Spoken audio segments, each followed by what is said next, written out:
Hello everyone.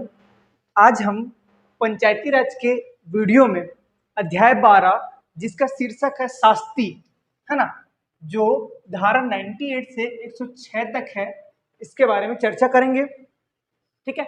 आपको last class में मैंने बताया था शास्ति का मतलब क्या होता है।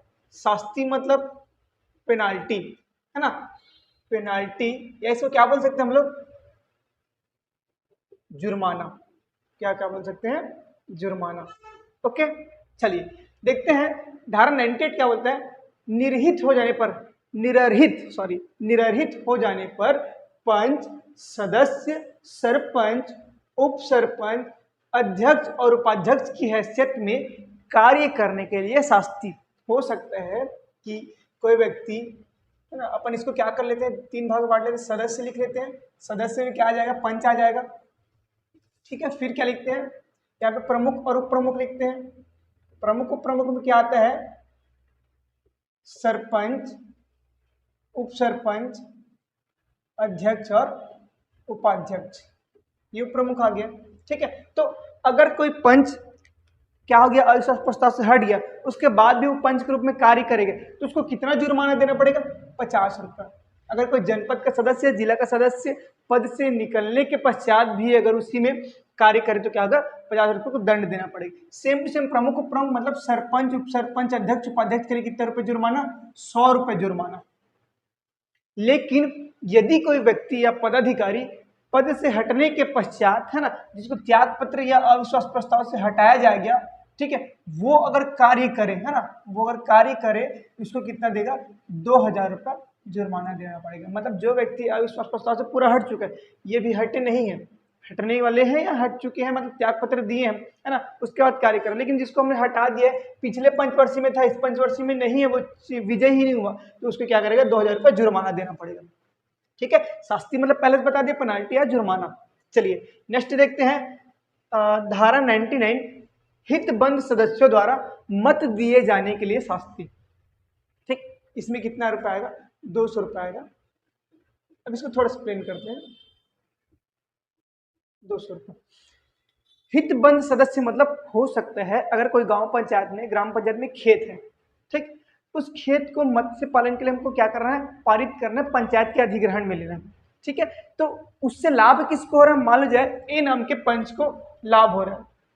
ठीक है, तो ए नाम का पंच उस प्रस्ताव में क्या करेगा, मत नहीं देगा, क्योंकि उसके हित की बात हो रही ना। यदि किसी के हित की बात हो रही है और उसमें वह मत दे रहा है तो क्या कहलाएगा, वो हितबंद, मतलब जो हितबंद है वो व्यक्ति अपने ही प्रस्ताव के लिए क्या करेगा, मत नहीं देगा। ठीक है, उसके लिए जुर्माना कितने रुपए, 200 रुपये, और उसका मत भी अवैध हो जाएगा।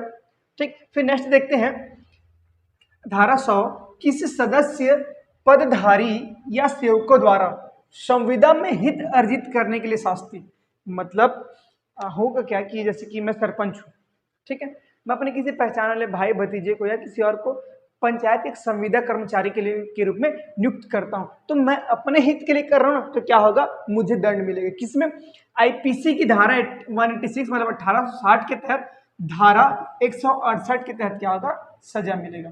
ठीक है, अपने पहचान वालों को या किसी हितबंद को क्या करना, उनके लिए क्या करना, जैसे कि कोई टेंडर निकाल दिया, मैं टेंडर निकाला कि गांव में रोड बनाना है, उस रोड बनाने के टेंडर को मैंने किसको दिया, अपने भतीजे को दिया, तो क्या हो गया, हितबंद वाली बात हुई नहीं। तो वही बात है कि धारा 168 के तहत क्या होगा, मुझे जुर्माना लगेगा।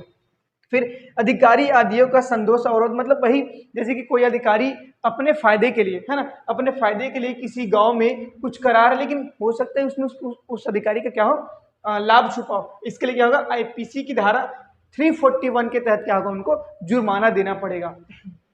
फिर नेक्स्ट है धारा 102, इसको थोड़ा सा याद करिएगा, पंचायतों के सदस्य आदि को बाधा पहुंचाने का प्रतिषेध। मतलब हो सकता है कि आपके वार्ड का पंच आपकी गली को साफ नहीं करा रहा है, तो आप जाकर उसको ढिसुम ढिसुम नहीं करोगे।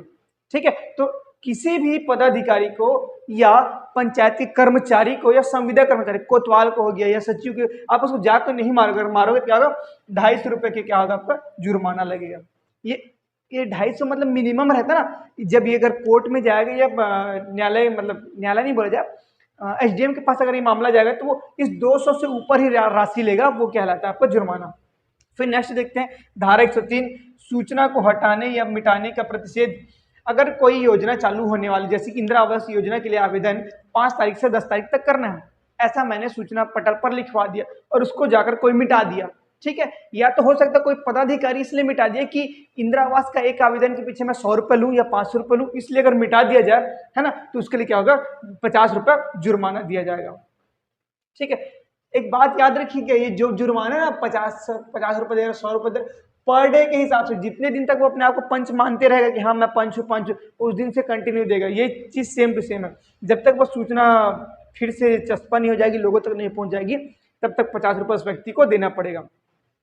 जानकारी ना देने या गलत जानकारी देने पर कितना रुपए देना पड़ेगा, 250 रुपये, 250 रुपये जुर्माना देना पड़ता है, ठीक है।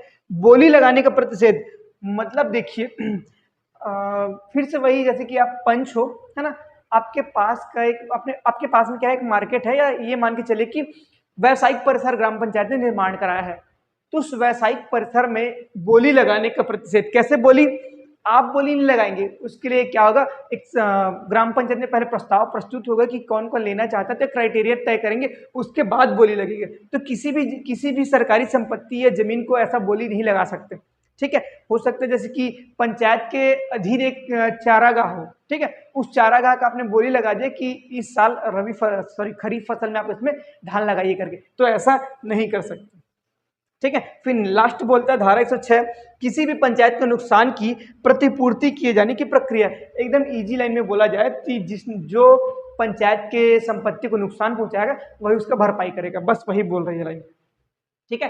तो अध्याय 12 शास्त्री 98 से 106, निर्हित होने पर पंच सदस्य, सरपंच, उप सरपंच, अध्यक्ष, उपाध्यक्ष की हैसियत में कार्य करने के लिए शास्त्री, ये बस आपको याद रखना है, सदस्य और पंच 50 रुपये पर डे के हिसाब से, प्रमुख 100 रुपये के हिसाब से। जो व्यक्ति लास्ट टाइम रहा हो या इस साल नहीं है, ठीक है, वो अगर मानता है कि हाँ मैं पंच हूँ, सरपंच हूँ, तो 2000 रुपये उसको एक मुश्त देना पड़ेगा, ठीक है। हित बंद के 250 रुपये, ठीक। ये वाला देखिएगा आप लोग, सूचना हटाने या मिटाने के लिए 50 रुपये, याद रखिएगा, ठीक है। चलिए, तो आज के क्लास में बस इतना ही, अध्याय 12 शास्त्री। इससे पहले के जितने भी क्लासेस उसको एक बार जरूर देखिएगा, ताकि आपके एडीओ के पेपर और अन्य पेपर में आपको हेल्प मिले। Thank you.